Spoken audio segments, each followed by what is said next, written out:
What's going on, Paisanos? V here, come at you guys. Well, another market watch today. You know, going to nationals has really got me in the YouTubing kind of mood. I've been really excited to make videos on this Yu-Gi-Oh channel because, to be honest with you, I'm really just focused on what's next. I mean, after nationals, the number one question everyone needs to say is, what's happening next? It's a good question, to be honest with you. Do you have an invite? Did you get that? Did you get it at nationals? Or are you looking forward to getting your next invite? Stay tuned to this video. We'll talk about what you can do to get your next invite, probably before everybody else in your own area has it.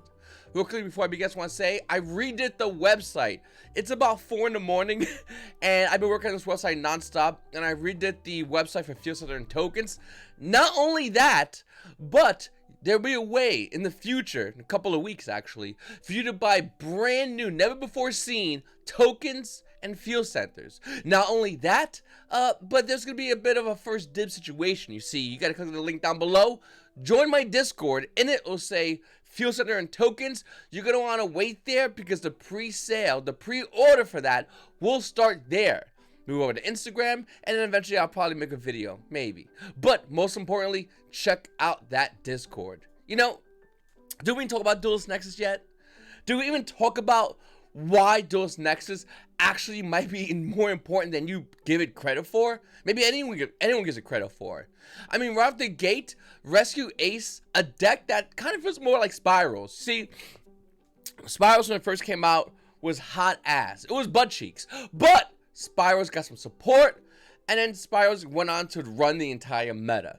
Now, I'm not going to say Rescue Aces is going to do exactly that, but I am going to say that Rescue Aces has a good chance of whipping your ass if you don't know what the hell to do against his deck. In fact, with new support coming out of Duelist Nexus, this might be the deck core that you need to get right now. I'll tell you right now before you say, V, do I buy now? Do I not? I'll tell you what I did so you can get a little bit of understanding. Did I buy CR Rescue Ace Hydrant? Did I buy CR Rescue Ace Turbulence? No. I'll tell you what I did do. I did buy the rest of the Rescue Ace core and any other cards I might need for Rescue Aces. I'll make another video talking more about that in the future. And the reason why I didn't buy the CRs is because this bullshit Konami is doing. Quarter Century Secret Rares is basically the fluff.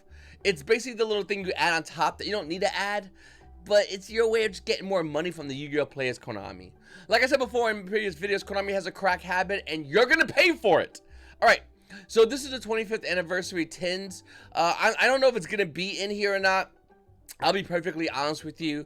Rescue Aces did come out in Amazing Offenders, which did release the beginning of this year. In fact, there's probably a good chance that it might not be in here.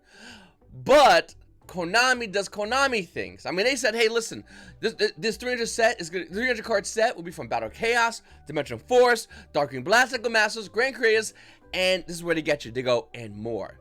More is their way of saying, we want more money. Not only that, but besides the fact that there's going to be Prismatic Secret Rares, which more than likely lower the value of the Ultra Rares for Rescue Aces, but there's also going to be Quarter Century Secret Rare. Of fucking course they will. In addition, each team will include a Quarter Century Secret Rare version of one of the 16 monsters decorating the sides of the tin. Some of famous and iconic monsters. Of course there is. Now, I don't see no Rescue Aces. In fact, more than likely, there's not going to be a Rescue Ace Quarter Century Secret Rare.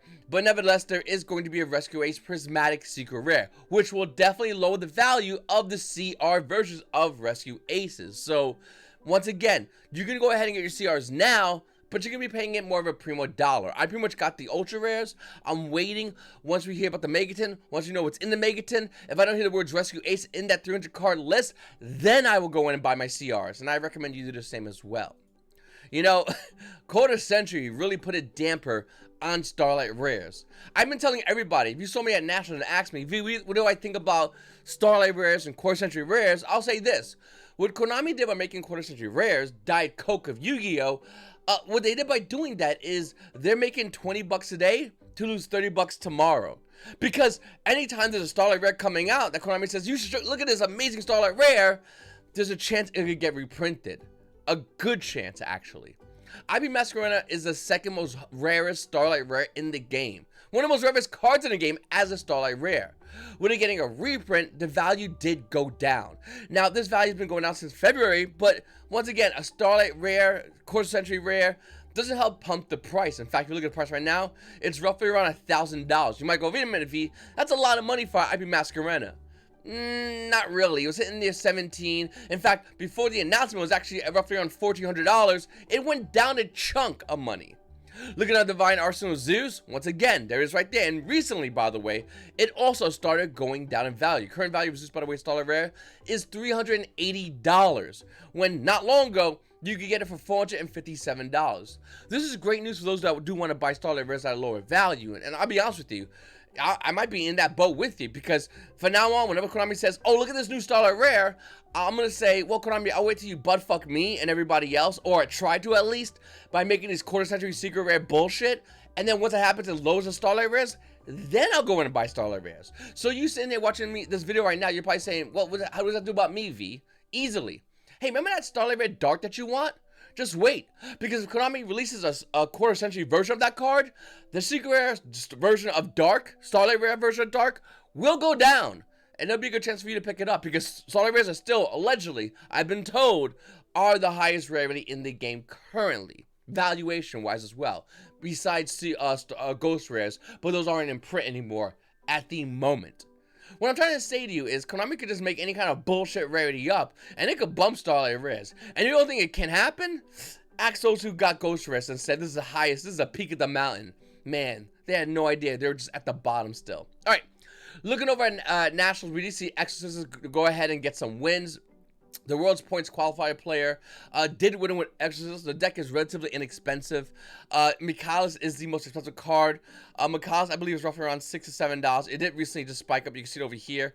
It was around like $5, $6. Now it's hitting there $7 for Michaelis. To be honest with you, the rest of this deck core is relatively inexpensive. We also have, well, Battle's Legends Monster Revenge. And once again, the quarter-century secret rares are coming down in value. And they will continue to go down in value. And the reason why is because it's almost the same with CR when there's a Starlight. It's almost the same with how it's like, okay, but if you spend a little extra money, you get the best version. Or do you want the second best version? Hey, listen, if you have a quarter-century version of IP Masquerena, I bet you it looks damn good. But you know whose dick is bigger? The guy with the Starlight Rare. He doesn't have to flop it on a table. He just has to be neat for you to know that guy's a big dick. And that dick is not a quarter-century secret rare. It's a Starlight Rare. I really wish they made this Engage original print. I've been talking to everyone that plays Strikers. The original print artwork for Engage is infinitely better. And I'll be honest with you, this was a great opportunity for Konami to actually sell quarter-century rares by doing an original print, but they decided to do the new artwork. It doesn't look bad, but the original print artwork of Engage looks better, in my opinion. Comment down below, let me know what you think about that. A lot of other cards got quarter-century secret rares, like Rider Aramazir, which really just sticks it to those who bought the CRs. Now, luckily for myself, I did sell my CR set of the Adventure Package. If you did not, man, you probably are looking at Konami right now and going, how much crack do you fucking need, bro? Alright, look at the rest of the cards. Terraforming got a quarter-century secret rare, which is really funny because when looking at this, and the reason why I'm going to go with this is because this really does impact the market heavily. Terraforming has a high rarity. It's called Ultimate Rare. And Ultimate Rare, once again, did take a dip. You can see it over here. Okay, 134. Current value of the card, let's go, it's roughly around $90. So, $90 Ultimate Rare, okay. Or you can get the quarter-century version, which is still going down, by the way. Debuted about $110. That bitch is down to $62 on her knees. Why? Because once again, it's a bit of an influx of quarter-century secret rares in the market. People aren't hunting down Terraforming quarter-century secret rares. Instead, they're holding on to the Ultimate Rares because it looks better. Number one. Number two, I do believe that the value of quarter-century secret rares, and here's where it gets a little bit taboo, can go up, actually. And in the case of Terraforming, it actually has a chance of rising up. The problem is it has to stabilize. And as you can see over here, we'll even go to the past fucking month, bro. It's trying to stabilize. You got a couple of days of just going, all right, we're cool, right?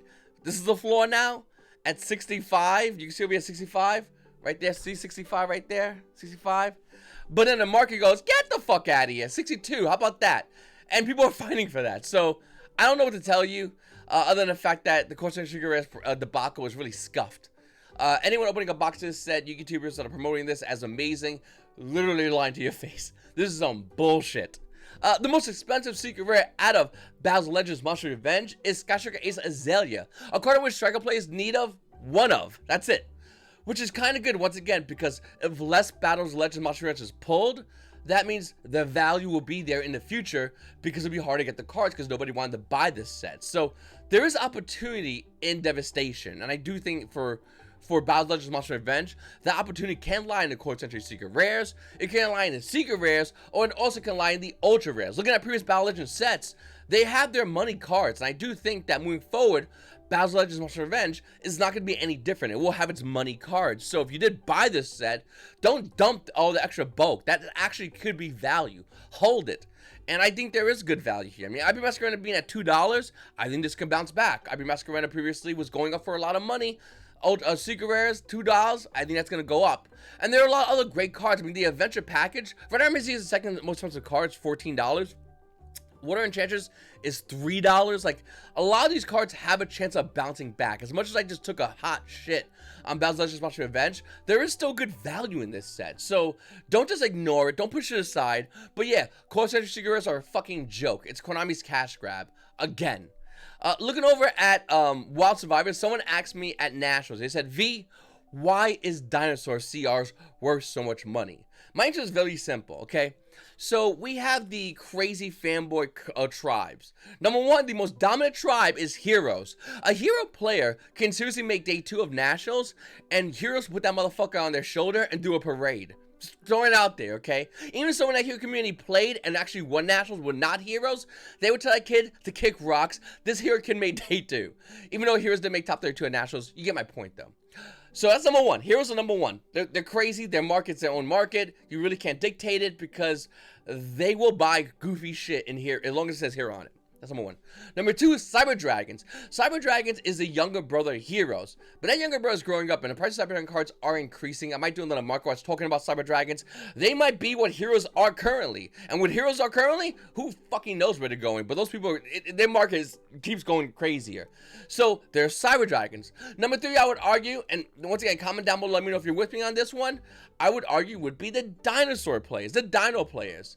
Now, once again, there are obviously a lot of other deck cores, archetypes, and they have their fan bases, but I'm talking about like valuation as opposed to the market, not as opposed to play, and as opposed to hype. Because if a dino player just won Nationals, you know how fucking crazy that community would go? Like seriously, they would meet up at a spot and they would just fight each other in celebration. They just, you know, they want to do something different. What I'm trying to say is Dino community is growing, and it's growing because of cards like Soul Eating Oviraptor, Ultimate Conductor Tyranno, Fossil Dig. And the fact that these cards are CR just means Dino players can have a blinged out version of a deck that they go to locals with to get their ass beat with. Like, just like Cyber Dragon players, and definitely like Hero players. Hero players are literally like, they're the Moomin Rider, if you guys watch One Punch Man, of the Yu-Gi-Oh community. Yeah, they're gonna get their ass beat, but they're gonna fucking come at you like they could do something. That's a hero player, that's a Cyber Dragon player, and in my opinion, that's a dinosaur player. So that's why their values are really high. Going back to the MarketWatch though, I think Vanquished Souls actually have a really good shot. Post-banlist, actually. If I had to pick a deck that's currently meta, I would say, and we're not talking about Rescue Aces, even though that might be the next big thing. I would say Vanquished Soul players are feeling really good right now due to the fact that there's really nothing that they have that Konami's like, I gotta ban this fucking deck. Like, there's so many other decks that are whose heads are on the chopping block. Kashira players, put your balls on. We cut your dick off. Now we're going for your balls. Brandon players, hop in. There's a good chance it's gonna be you too. Dragon Link players, you know the drill. Get in line. Of course you're gonna get hit. Even if you didn't see play, you're gonna just get the fucking line. Like, there's a lot of other like archetypes that are gonna get hit in this new upcoming ban list, especially post new season with the new regionals ban list. But Vanquish All players altogether unilaterally are just taking a sigh of relief, knowing the fact that they're probably not gonna get hit. So a Vanquish Soul core, probably a good core to buy right now. I mean, realistically, it's not super expensive if you ignore the CRs. If you go for the CRs, I don't blame you. I mean, look at the artwork of Dr. Mad Love. That looks amazing. Even though that looks like a chick, and that should not, I mean, anyway. I don't want Yu-Gi Twitter bitching. All those girls bitch about anything. I don't want to hear them complaining, man. Does anyone ever go on Yu-Gi Twitter and hear them bitching? They're just like nags, bro. It's like a song circle of nags. And then you or me go to Nationals and you look at them dead in the face. They look at you dead in the face and they put their head down. Because in real life, they can't talk shit to you. But on the internet, they go, fuck you. write a novel about some bullshit that nobody really cares about. All right, looking over at Cyberstorm Access, this is the most scuffed valuation of a set I've ever seen in my entire life. And even though it has cards, my card, Gwem, and Despian Ludo Walidov, which some players don't even play anymore, I think Cyberstorm Access value doesn't make any sense whatsoever. Despian Ludo Walidov should not be a $12 secret rare. No shot. Bestial Dispater might be used in some Dragon Link players' decks when they're in the mood. Guiding Gwem, it's a one-of, it's $23. Peaceful Planet Calarium, what the fuck? Who plays that card? Like, it makes no sense. Once again, this is the most weirdest set ever. I don't know why it has value, but it does. Another card I want to talk about is Labyrinth. Now, Labyrinth is getting a bunch of reprints, bunch of max rarity pumps with Core Century Secret rares. And I do think that this is a good opportunity for players that want to play more of a controlling deck. Even though I would argue Alta guys might be bumping Labyrinth to the side. Labyrinth is probably the best control deck in the game. And I think for a little while, Traptrix came out of nowhere, and Labyrinth was like, that's fucking cute, bro. Come on, go play with rocks. But I think Alta guys might be bumping Labyrinth. I'm not going to say Labyrinth is gone forever, but I am going to say Alta guys with new support coming out might be the better control deck. So if you do own Labyrinth, you might want to start looking to join Geist Gang. And then we have, well, I always like to talk about like a deck core that just catches you off guard and why I think it's a good deck core to own. I'm a big fan of owning deck cores, and whether it's high rarity or low rarity, it's inconsequential as long as you don't get that ugly, nasty ass gold rarity. Look at that shit. Look at that. That's nasty, bro. You can't even read that. Look, you can't even read it, bro. Look at that. That is Cosmo Farm Girl. See, you can read those letters. That is some garbage, bro. Like, what the fuck, Konami? Hopefully, you don't bring that lettering back. It looks really atrocious. I mean, it kind of did. Well, not that. No, hold on a second. That's a Starlight rare. That's a Starlight rare. Where's the quarter century joke rares? Where is that shit? Oh, here it is. I mean, they kind of did. What the fuck does that say? Konami, stop writing shit in Egyptian. Like, this is why nobody wants these ass-looking cards. And then you have it for, like, you have it right here. And you're gonna charge me more money for that? You're fucking drunk, Konami. Gold letter writings on a Starlight rare. That's literally Core Century Secret rares, by the way. That's the whole gimmick. Anyway, looking back at Cosmos, I'm not saying they're gonna be good right now. In fact, I don't think they're good right now. I think we can all agree to that. With that said, Cosmos is one of those archetypes that can easily get a little bit of support and become a real threat in the game. And I mean that. I mean, Cosmos can do a lot. Dark Destroyer is a pain in the ass no matter what deck you're playing. And to be honest with you, I think a lot of these Cosmo cards are cards that a lot of players kind of forgotten about. And trust me, Cosmos' deck, you don't want to forget about. It will remind you why it was one of the best decks real fucking fast. And I do think Cosmos, wouldn't be surprised if this was to happen, can get support in the future and then come back in the game, and then you have to review what the Destroyer does. 3,000 attack? Alright, I'll end permit.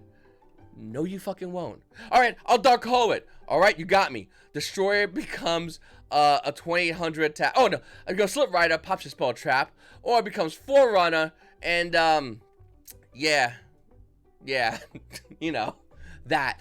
Or Stamina Phase again, 1,000 life points. Time, you said? Get the fuck out. Hey, this was fun. I played Cosmos. So I do think that Cosmos is definitely a deck that a lot of players have to at least keep an eye out for.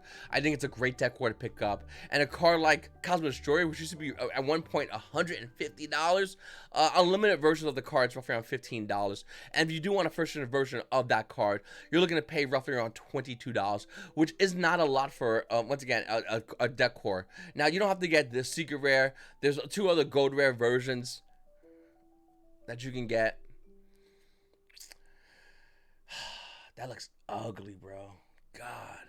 All right, listen. Do you want to get your original invite quickly before anyone else does? Do you hate driving 8 hours just to go to a YuGiOh event and get fucked up by some kid who beats you in time? Or a judge who makes an incorrect calling on a ruling that makes you lose? Or wait in line with a lot of YuGiOh players who smell like hot ass, with judges that look at you like you're hot ass, and then playing YuGiOh plays, and since if you didn't get no sleep that whole night because you're practicing for your tournament, play like hot ass. Easily. The Remoto Extravaganza. One thing about going to Yu-Gi-Oh! Nationals, for me personally, it made me appreciate remote duels in general. and remote duel locals in general, and of course the remote duel extravaganza. Play from your own home. It's really easy to set up. I have multiple videos on this channel on how to get that set up. I definitely recommend you try it out. I think remote duels are a great way for Yu-Gi-Oh players to not deal with no bullshit and just play the game, have fun from the comfort of your own home. You're hungry? Get your ass to your own fridge. Take a shit? Use your own bathroom. It's your house, your rules, and with remote duels, you can do it from home. And that's not a promo. Konami didn't pay me anything. Konami, not for nothing. Do not send me a box of cards, because if it's ass, I'm going to say it. But I could use a lot of good CRs, like some of those. You can send that shit my way, okay? But I'm dead serious. I think remote duel extravaganzas is the best way to play Yu-Gi-Oh! Not deal with a lot of things like everything. Like, there's so many bad things about going to physical Yu-Gi-Oh! Events. And with remote duels, it's so much more fun. You do get tickets. You can use those tickets to redeem amazing playmats.